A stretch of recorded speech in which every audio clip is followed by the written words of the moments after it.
My project is on the historical significance of the atomic bomb, and I am arguing that it is positive. It is important to remember at this time that Hitler has invaded a lot of Europe at this point. Japan, Italy, and Germany are all aligned in a Axis powers treaty, so they're all going to war alongside each other. And in this war, they're not just killing soldiers and government officials and things. They are killing anyone. They're killing civilians. They're killing children, women, whatever. And Hitler's invasion of Europe and much of the war was done in what he called Blitzkrieg, which means lightning warfare. And the reason that he was invading Europe was for something that called Lebensraum, which means living room or living space, depending on translation. And at this point, it is unknown, unpredictable whether Germany and the Axis powers or the free world was going to win this war. The US was not part of the war at this point. As I said, fascism was a prominent key factor within this world war. You had in Italy, fascism rose with Mussolini, and then Hitler admired it. He took power, and he was fascist. So, someone, not going to say his name yet, decided that the Allies needed the upper hand in this war, and that is why they started to develop the atomic bomb. My thesis. Some may argue against the positive historical significance of the atomic bomb. However, because of the forthcoming of a weapons technology imperialism, the environmental impacts on both the humans and the wildlife, and advancements in energy and technology, the creation and detonation of the atomic bomb proves to be of positive consequence throughout the modern period. Understanding the atomic bomb. Basically, the atomic bomb uses a process called fission, in which it takes these heavy atoms that contain lots of protons and neutrons, and they break them into smaller atoms. In a process called fission that releases more neutrons, and those neutrons trigger another fission, and another fission reaction, and another. And it's a chain reaction that releases incredible amounts of energy. And that is why the atomic bomb was so deadly, was because it released these large amounts of energy from atoms. Now, I don't believe I can play the video on here because it's not going to capture the audio, but basically what allowed the atomic bomb idea to come forth was this idea that Einstein came up with about the equivalence of energy to mass. Basically, you probably heard this equation, E equals mc squared. Energy can be converted to mass, and mass can be converted to energy. Kind of already covered this. There were two types of atomic bombs, the uranium-235 bomb and the plutonium-239 bomb. The one on top there, little boy, was the uranium-235 bomb, and the one on the bottom here, codenamed Fat Man, was the plutonium-239 bomb. They both really use fission to release extraordinary amounts of energy. That is the key point here. This is little boy, which was the uranium-235 bomb. It used a gun-like contraption in which it shot a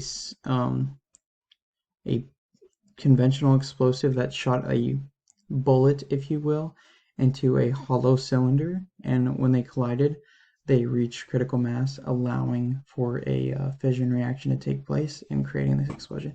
I have an animation from the New York Times here.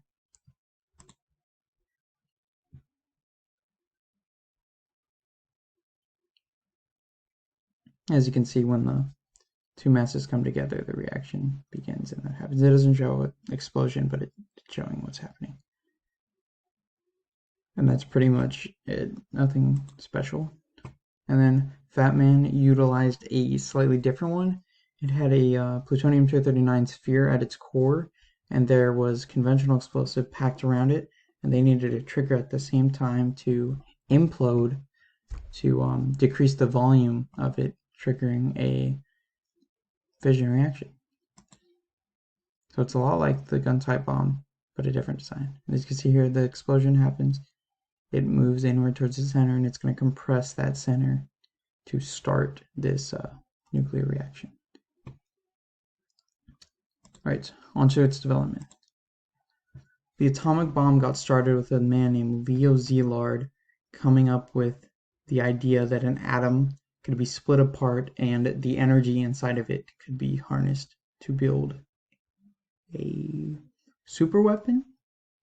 They didn't really go with that at the time, but he realized that the only way for him to ensure, basically, that the Germans didn't win the war and that the free world survived was to make sure that he could get a letter to President Roosevelt. Now, he was not a famous, scientist, relatively at least, but he knew someone who was, Einstein.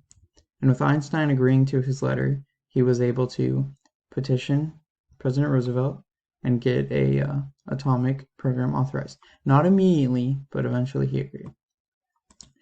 Now, it's not immediately obvious why Einstein would agree to this. Einstein was a pacifist, but he was still smart. He knew that if the US didn't achieve this weapon first, the Germans could have it, and with that he foresaw a very bad ending for Germany and the Jewish people, which he happened to be a member of. Okay, the Manhattan Project was approved, but it was considered a very critical mission, and so they had to censor all of their papers, anything they come out with. Even the workers there had no idea what they were doing. And what little they did know, they were advised not to tell, because if they were to tell, they were aiding fascism, they were aiding the enemy. Even the American allies did not know. Okay. The Manhattan Project was a huge project. They built the 5th largest town in the state of Tennessee, which consumed 10% of all energy generated in the US. It's crazy. A tenth of the energy generated in the US was going to a place that no one knew existed. And it cost $2 billion then, which is equivalent to about $30 billion in today's money. Now, there's a piece of irony in this. The very scientists that helped to create the bomb were basically cast out of Europe by the fascist authorities. They made their escape, them being Jewish and the Germans not being so fond of the Jews. Basically, these guys sought refuge in the Americas, particularly in the United States, and there is where they joined the Manhattan Project to serve their new country and the free world as a whole. Interesting fact, before 1933, Germany had the most Nobel Prize winners out of any country.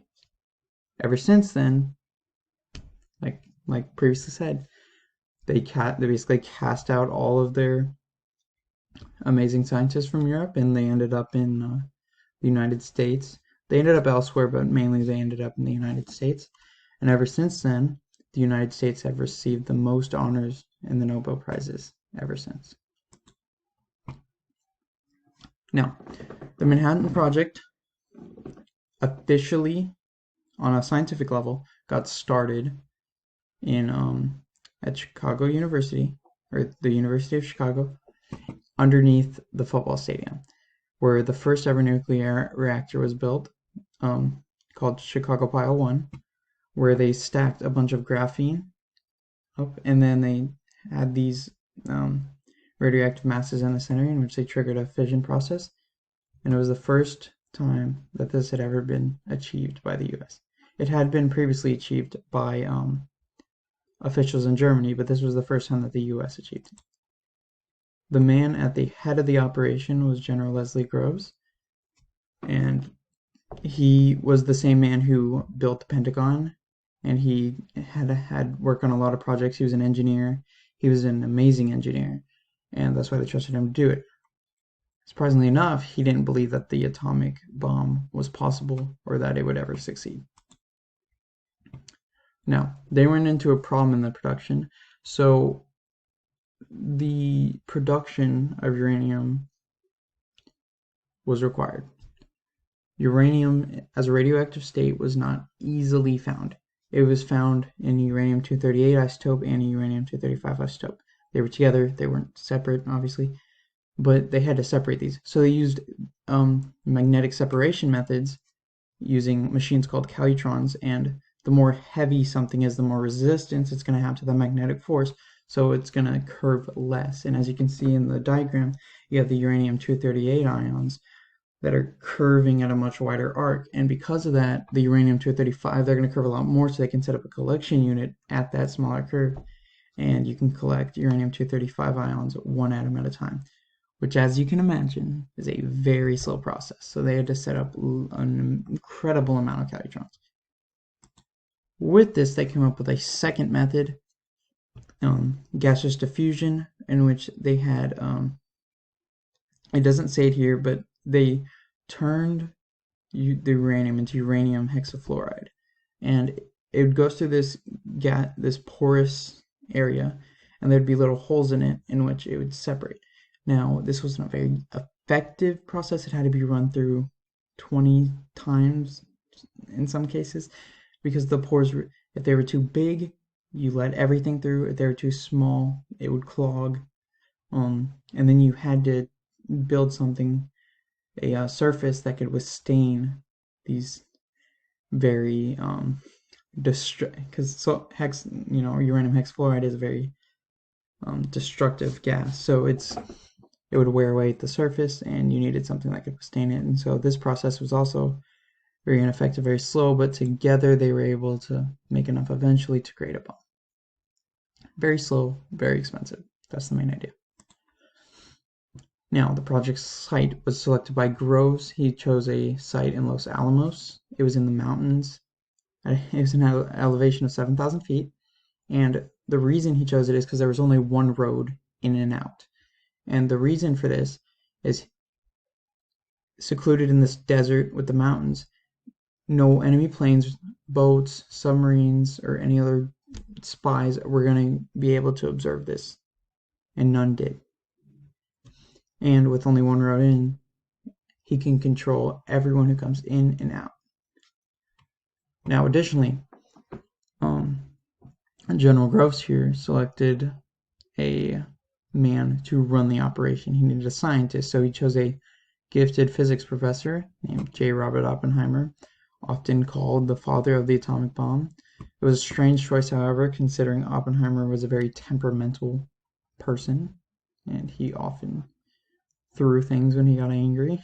But with him there, he drew incredible physicists such as Enrico Fermi, who had escaped fascist Italy, Hans Bethe, Edward Teller, and many other physicists. And if you're not part of the physics community, these are very famous names when it comes to physics. Now, the community here. When the project first started, there wasn't very many people involved. It was mainly just the physicists back at University of Chicago. But by the year 1945, they had 2,500 laboratory personnel, which are like the scientists or operators on the laboratory. So one of the side effects here was there was a lot of children born, and the only area of the site that they had to keep expanding was the maternity ward, which is funny. And then by the end of the project, there was over 130,000 workers, and most of them had no idea what they were actually working on. So they began the process of trying to determine how much uranium-235 they would need. If they had too much, they'd go past critical mass, they'd get a fizzle, and it wouldn't explode. If they used too little, no reaction would occur. It would be a dud. It'd just be like dropping a 10-ton, multi-billion-dollar rock on people. It may, cause little destruction, but not worth what they paid. In fall of 1942, they purchased 59,000 acres in Oak Ridge, Tennessee. This is where they would produce a lot of the uranium, and it was codenamed Y-12 because it was nondescript. Once General Groves had appointed Oppenheimer as the lead of the scientific division, they had made a uranium-235 estimation that they need about 100 kilos to make the bomb and sustain a fission reaction. They doubled that prediction to nearly 200 kilograms, but that turned out to be about 10 times the necessary amount.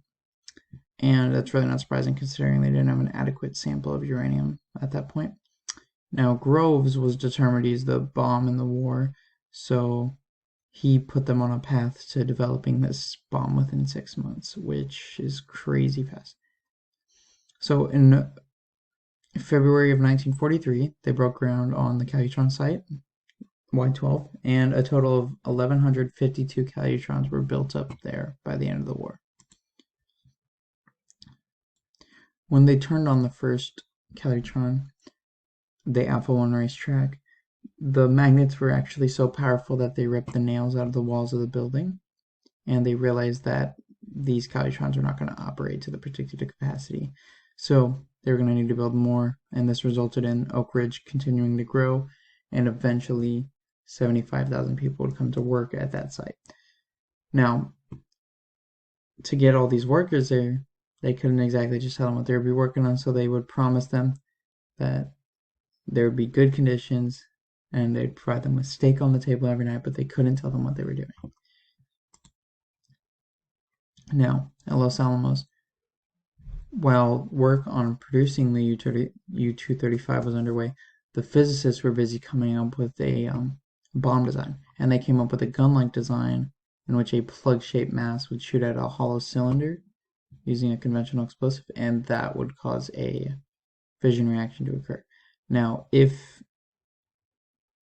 the reaction didn't, fire perfectly, and it didn't go as predicted by the calculations, they would have a fizzle, which would leak neutron matter, which would decrease the energy of the explosion, and the catastrophic explosion that we see and associate with the atomic bomb would have never happened. Now, while they're producing U-235, they came up with a new man-made substance called plutonium. In this case, we're using plutonium-239, and they produced it by irradiating uranium, the non-useful isotope, and they came up with a site to produce this plutonium. And at this point, they now had two sites. They had the Calutrons producing the U-235, and the new site producing plutonium-239. Now, with only two sites, they didn't think they would get enough material ready in time to produce the bombs, so they began construction on a third plant in September of 1943 called K25, which was a huge gaseous diffusion plant that used that gaseous diffusion that we previously talked about. Now, the idea of Fat Man was born. This was the plutonium-type bomb it used in implosion, and so it had a plutonium-239 core surrounded by conventional explosives, and when triggered, it would compress that core, engaging in a nuclear fission reaction. This was very different from the gun-type bomb, but very similar in reaction. Now, Little Man and Fat Boy were completed. The designs were finished in February of 1945, and the physicists were confident in the weapon, and they were confident enough that they didn't think it needed to be tested, and quite frankly, they couldn't test it. They didn't have enough material. So it all really came down to the Fat Man test. Now, when Fat Man was tested on July 16th, 1945, it was a success, and it was tested on a site codenamed Trinity that was 200 miles south of Los Alamos, so that it wouldn't destroy their site. So Oppenheimer is the one who actually named it Trinity as a reference to a devotional poem by John Donne. And the bomb looked unthreatening as it was held up with literally masking tape on a tower that was 100 feet high, which, wasn't very threatening. However, at 5:30 in the morning on that day, the world entered the atomic age with a huge flash, enormous wave of heat, and a shock wave. And that ball of fire from that detonation 100 feet above the ground extended 40,000 feet into the air. the tower that it was launched from was completely vaporized, and for 800 yards around the explosion, the sand was turned to glass. Many physicists, and especially General Groves, were surprised that the weapon had worked in the first place, and the fact that it worked was astonishing. And it worked far better than even those who believed it would be a success had predicted. And one of those physicists, being Oppenheimer himself, he saw it and the power he compared to being a god, and he quoted a line from the Hindu scripture, the Bhagavad Gita, and he said, "I am become death, the destroyer of worlds," which was pretty accurate, you know. The bomb literally had the capability to destroy our world, and it nearly did at one point. Now, in June of 1945, 155 of the scientists working on the Manhattan Project signed a petition in which they thought that a demonstration of the atomic bomb on Japan would be preferable to bombing civilians, and we should do a demonstration before we go and kill hundreds of thousands of people, which makes sense. And to try to undermine this, Groves conducted a poll in which he asked all the atomic scientists what they thought of having a demonstration, and 83% of the people who answered the poll thought that there should be some type of demonstration rather than killing the civilians. And Groves wasn't happy with this, so he withheld the petition and the poll until after he had dropped the bombs. Now, Szilard had arranged his own petition that he had sent to the President of the United States, and it was not listened to, as it was not Roosevelt who was in charge at this point. It was Truman. Roosevelt had died, and Truman, his vice president, was elected into office. And so him writing to Truman, people had said to Truman that, what will he say when he is removed from office after not using the atomic bomb to end the war, and when millions of Americans would die?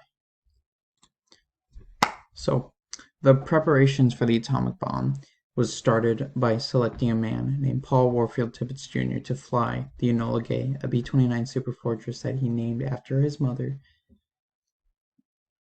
onto Hiroshima, where he would drop a little boy. Now, he was part of the 509th Composite Group, and they were moved, along with the bomb, to the Tinian Islands in the Pacific in June of 1945, after the Japanese had refused to surrender, along with the Germany and the other European counterparts. Now, they were moved there specifically because they had the world's largest airport that could accommodate the Superfortress, and it was also within striking range of Japan. Now, when Little Boy was transferred there, it was transferred there via submarine, and it arrived there successfully. However, when the submarine was on its return trip, meaning going back to America from the Tinian Islands, it was actually sunk, and 315 out of the 1,196 survived, so a majority died. And America was already ready to launch the nuke at this point, but angering the Americans by sinking one of their submarines definitely did not help. Okay, with that, the reason that was declared for the use of the atomic bombs was to force the Japanese into a surrender. And they wanted to do this before the Russians could get in on the post-war settlements, as North Japan at the time was communist, while South Japan was still capitalist. Truthfully, we had already destroyed the Air Force, totally destroyed the Navy, and they were basically crippled. We had surrounded the island. We could have starved them out if we needed to. There's really no absolute need. However, the atomic bomb was justified by saying that it wouldn't cost any American lives with direct conflict with Japan, as directly engaging with them likely would, and that is why Truman dropped it. Also, he was pressured, as I mentioned previously, saying that they would probably remove him from office after hearing that he didn't use it, considering it could have ended the war. Okay. The more agreed upon reasoning for why the bombs were dropped by modern historians is that it was used to intimidate all enemies of the United States, present and future, and to justify the monumental cost of the bombs. If you recall, they cost roughly $2 billion, which would be an equivalent of $30 billion in today's money. And another thing that isn't specifically stated by any historian, but I included it on here as specific, is most likely a return of the favor of Pearl Harbor. On August 6, 1945, at 8:15 a.m., Little Boy was dropped on Hiroshima. 1,900 feet above the city, it exploded with a force equivalent of 12,500 tons of TNT. 90% of the city was leveled by the 500-mile-per-hour winds. It literally incinerated anyone within immediate range of the blast, and those within 2 miles suffered extreme burns from radiation, and most of them died of radiation sickness. The total death toll rose to around 130,000 people who were killed by the blast and ensuing radiation sickness. With this, the Japanese refused to surrender, most likely because they thought it was a one-off type of attack. However, 3 days later, after the bombing of Hiroshima, on August 9th of 1945, the plutonium-239 bomb, Fat Man, proved to be more deadly as it fell on Nagasaki and yielded similar results. This, however, killed 70,000 people, less than Hiroshima, but still an extraordinary number nonetheless. With this, Japan surrendered, knowing now that it was not a one-off, on August 14th of 1945. And at this point, the most catastrophic war in human history, being World War II, was officially over. Now, there were consequences, however, and these are the most important thing in this presentation. Harms to humans and wildlife. Now, those within direct contact of the nuclear weapons were completely incinerated on contact, leaving nothing behind but these bomb shadows seen in this image. And those who were unfortunate enough to not be within the immediate blast suffered radiation burns. And the reason I say unfortunate is because they didn't get an instant death. They got a long, drawn-out suffering death because of radiation sickness, while their skin was literally melted off. Now, those who were far away enough from the bomb or somehow survived being closer, they had extreme exposure to radiation and were subject to increasing cancer.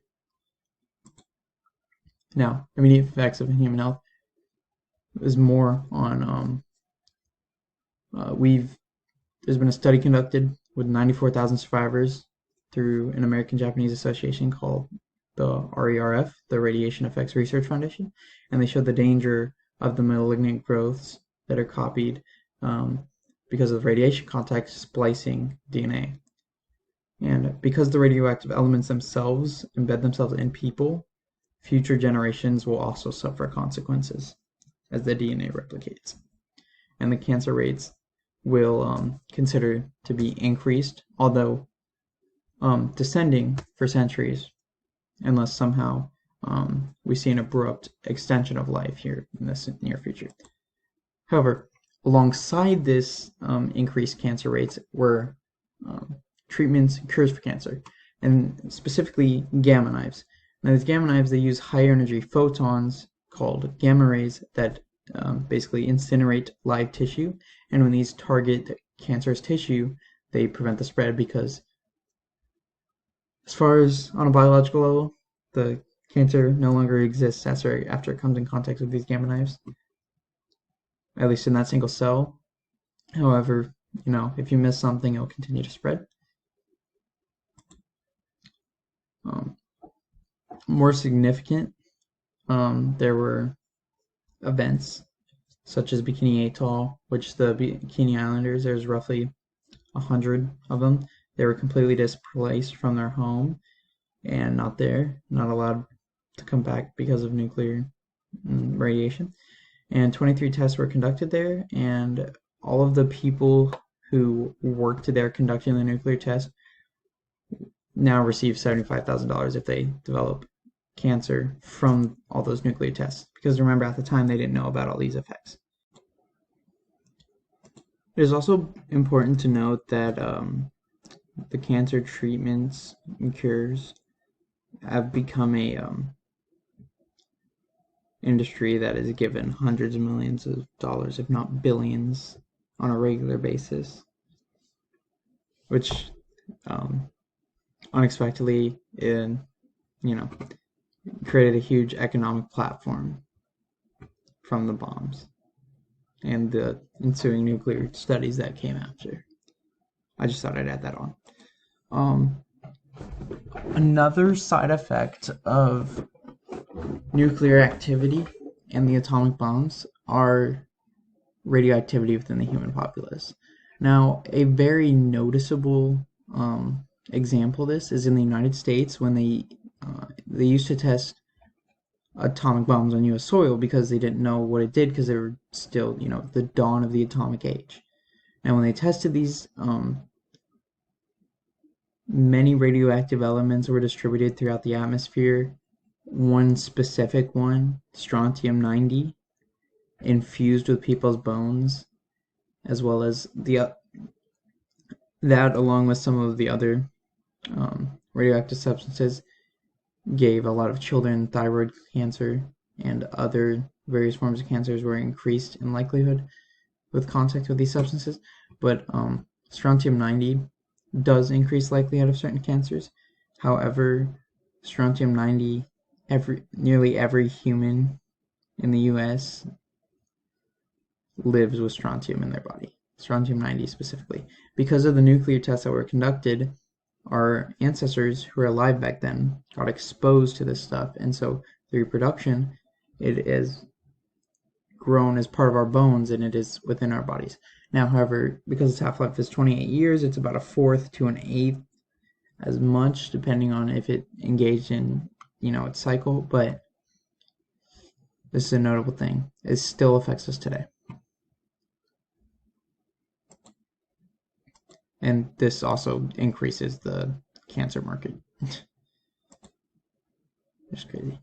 3 Mile Island. So we have examples of the use of nuclear energy going catastrophic, and these cause lots of effects to people. Now, these nuclear reactors were modeled after the one from the Manhattan Project, Chicago Pile 1, which was the first nuclear reactor ever. And 3 Mile Island is an example of just how wrong things can go. So on March 28th of 1979, reactor number 2 at this plant had a partial meltdown, and the main side effects that they noticed were they get a metallic taste, arrhythmia, nausea, vomiting, diarrhea, hair loss, and those in surrounding areas and those exposed to it experience these specific effects. These pertain mainly to animals. The deaths of pets, farms were unusable as the soil became irradiated. Wild animals died. Many plants were damaged as they were exposed to high levels of radiation. And this specific event serves as the most significant accident in U.S. commercial nuclear power. Now, Chernobyl. Everyone knows Chernobyl.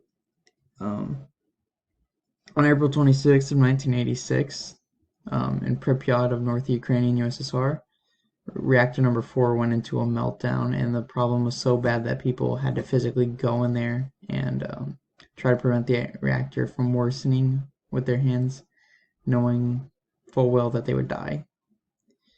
And while the records from the Russian government say that no one was injured, no one was harmed in this event, many people did die in the surrounding towns and the people working in the place, although those records were kept secret as, technically no one died according to the USSR because, they wanted to portray perfection. Now, a more recent example is Fukushima Daiichi. So on March 11th of 2011, you may note that this is when that big earthquake hit and a tsunami followed. And so when the earthquake hit, they went into SCRAM protocol, which backup generators are used to maintain the nuclear reactors. However, when that tsunami came in, reactors 1 through 5 lost their generators, and they went into full meltdown, causing an explosion. Now, no one was killed like confirmed died from this, but one man claimed he got cancer, and he later died from that cancer. And 16 people were injured from hydrogen explosions there. And in the bottom right, you can see what one of those hydrogen explosions looked like. Now, an interesting example, on February 14th of 2014, a nuclear explosion occurred out of nowhere because of kitty litter. Now, it cost $240 million because of all the damage and the waste itself. And a drum of nuclear waste 68660 burst open, releasing radioactive uranium, plutonium, and americium throughout the facility after the wrong brand of kitty litter was used, and it caused the drum of nuclear waste to expand.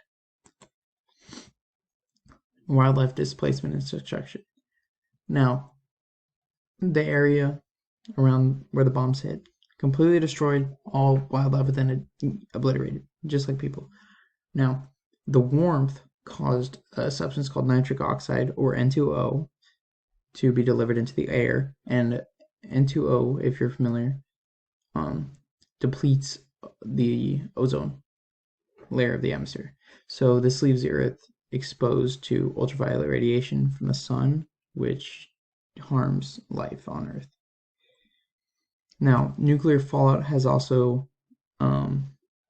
irradiated soil, which causes huge impacts because when life doesn't survive in radioactive conditions very well. And a short time after the explosion, or even years after, the site is completely uninhabitable by life, aside from certain plants. Now, however, after many decades pass, wildlife reemerges. You see prospering life because there's no humans. They're exclusion zones, so people don't go there because there's still radioactivity. However, these animals, it's low enough that they can survive in it, and these wildlife actually thrive beyond what they originally were seen at. And this is a significant positive impact for wildlife.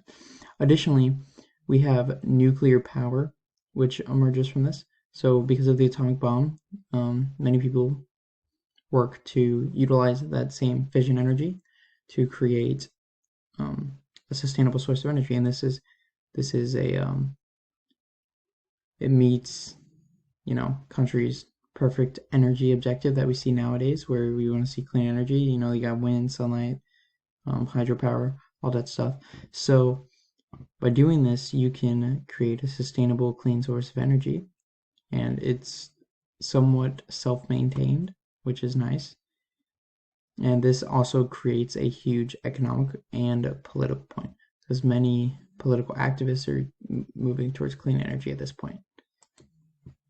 Now, another medical thing that caused an economic platform is these nuclear technologies that can treat and diagnose people. So it's called a positron emission tomography, or PET for short, and the patient swallows a radioactive isotope, and it's going to emit these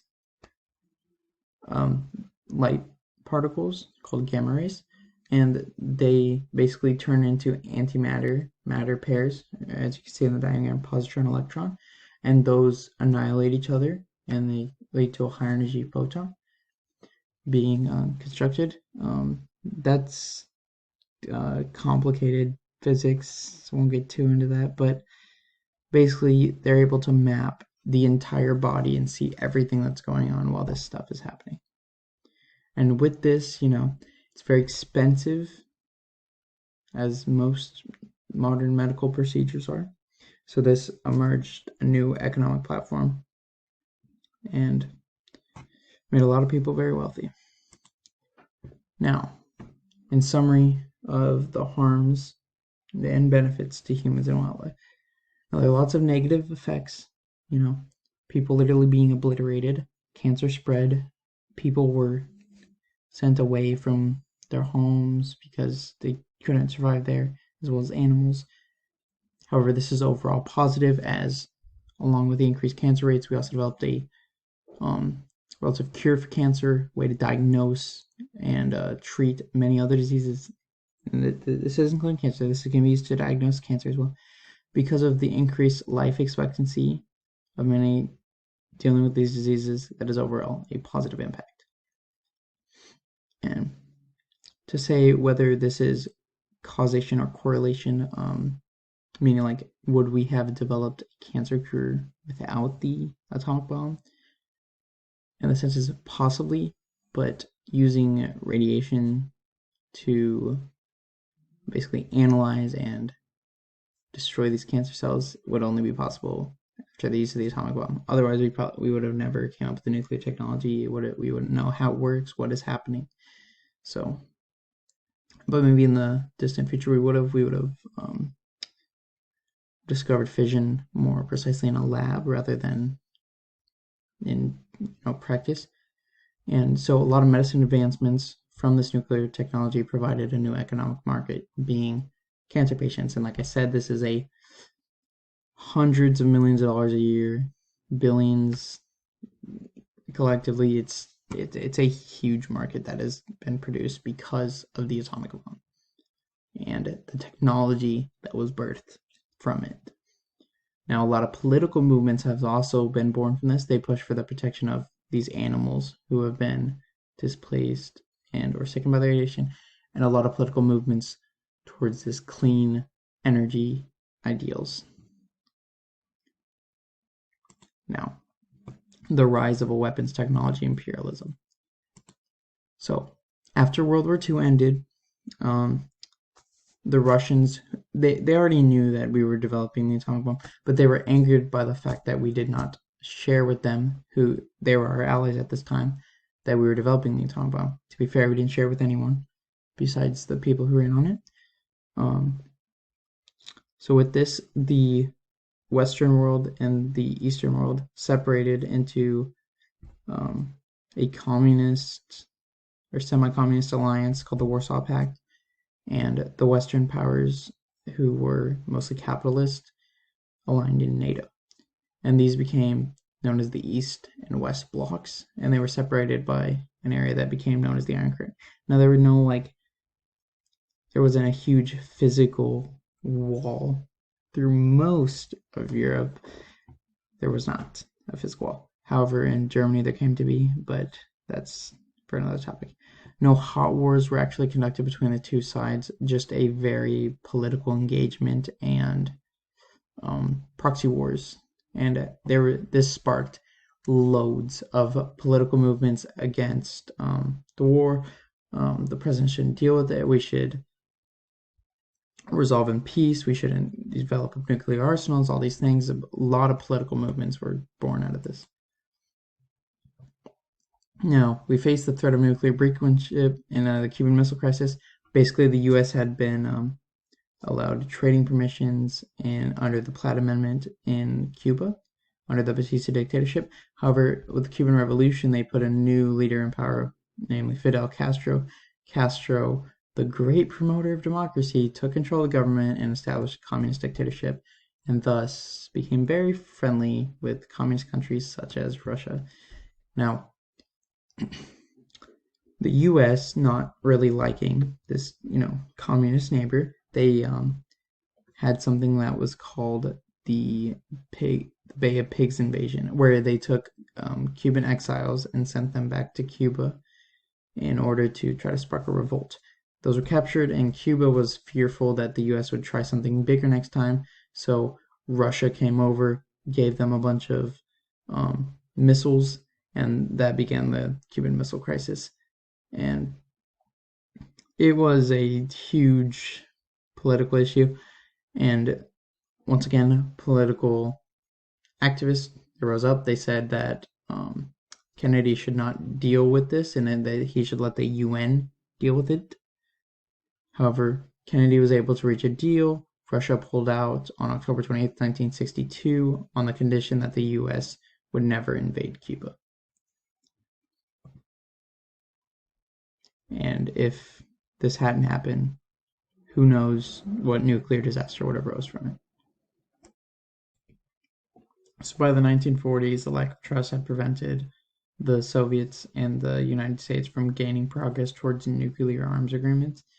And as the Russell-Einstein Manifesto was issued, it brought a lot of light to the dangers posed by nuclear weapons. And with that, world leaders were called to seek a peaceful end to the conflict.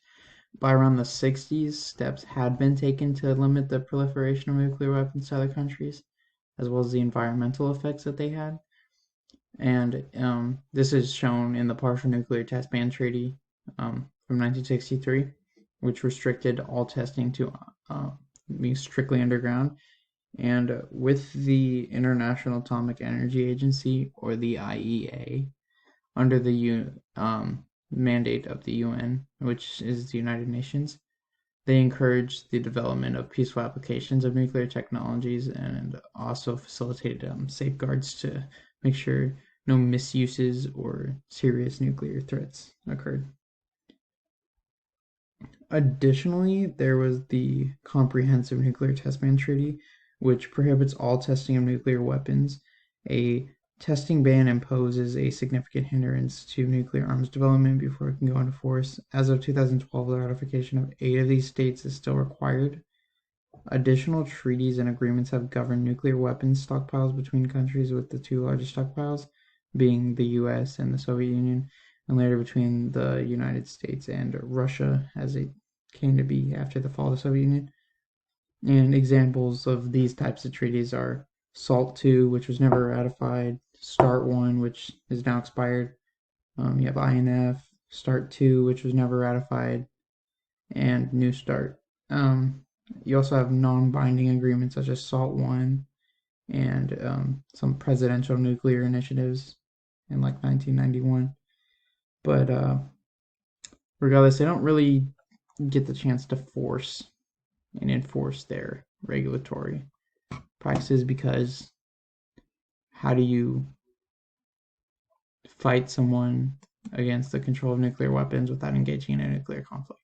So with the 1963 Partial Test Ban Treaty, which continued through 1996, Comprehensive Ban Treaty, there were efforts to limit, or at least in some cases completely get rid of or decrease the number of nuclear weapons tests and stockpiles that countries had. And like I said, support, like people who were part of this, the signatories, they were basically, allowed to house nuclear weapons, being like a Russia, the US, China. You have these places who are able to have nuclear weapons, whereas they're telling other people that they can't. And in January of 1986, the Soviet leader Mikhail Gorbachev announced a 3-stage program to abolish the world's nuclear weapons by the end of the 20th century. Clearly, this was not followed, but a lot of people have gathered together in political movements to push for these, or at least a similar program to Mikhail Gorbachev. And a specific example is Global Zero Movement and Barack Obama's speech in 2009 in Prague. However, we really can't deny that the atomic bomb has made the world safer, whether it be through a artificial means of peace, considering people just too scared to fight one another, but that's better than people going out full out war every 20 years, like we saw with world wars. Okay. This was briefly mentioned previously. The Treaty of Non-Proliferation of Nuclear Weapons was 1968, and it placed very heavy restrictions on the type of activities that signatories could participate in, limiting number of nuclear weapons, and in some case, they were asking a lot of people to completely get rid of nuclear weapons. But once again, it came to how can you really enforce this, and who's to really decide who's allowed nuclear weapons and who's not. And this, once again, a lot of political tensions would arise from this. So the atomic bomb brought Cold War, which was, between the East and West blocks. No direct war. There were proxy wars, however. where they're trying to basically gain influence territories and prevent the spread of the other's ideas. And there is the huge threat of nuclear destruction. However, there was relative peace on a global scale because of this weapons technology imperialism they see. Because these few countries are controlling all of the nuclear technology or nuclear weapons throughout the world, it creates a state of artificial peace, which is still peace nonetheless. And that is a political achievement in a way. Specifically, while the treaty gives an unreasonable point of power to these countries, because they're essentially deciding who gets what, and it establishes that, once again, that relative nuclear peace artificially, it demonstrates the positive impacts that the treaty had nonetheless. Global politics literally got rearranged by this period, being the Cold War. The Cold War and the systems put into place during it literally rearranged global politics because it came about a mutual assurance of destruction. And you don't want that, so you got to prevent these nuclear catastrophes by establishing systems. And that was a rearrange of global politics. Now we have advancements in energy and technology. The hydrogen bomb. A more deadly, as can be seen by this, it's much more wide range, much more powerful than the atomic bomb. So Edward Teller, a man who worked on the atomic bomb, he created the hydrogen bomb, and it actually increased tensions between Russia. They tried to replicate it. They couldn't. To this day, no one has ever replicated the hydrogen bomb exactly. And the secret's still safe with Edward Teller and the officials he shared it with. Now, however, the Russians did manage to create the Tsar bombs, which would say that the hydrogen bomb created a state of competition, ensuing political rivalry. Nuclear and fusion reactors. So upon utilizing these atomic bomb concepts, right? So they saw the atomic bomb, and now we're using the same method, the same energy to create a sustainable, resource for the world. So based off the Manhattan Project's Chicago Pile 1, they can attain massive amounts of energy from fissionable elements. And that would be the nuclear reactors.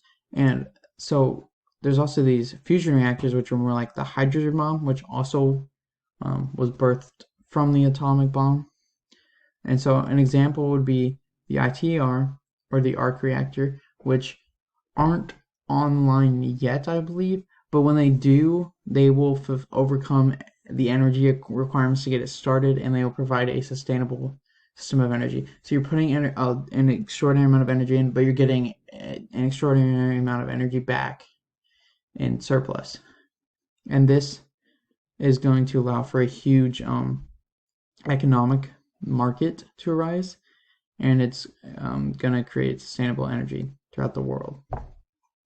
Additionally, this will help push those political movements that are going for clean energy. Take from that what you will.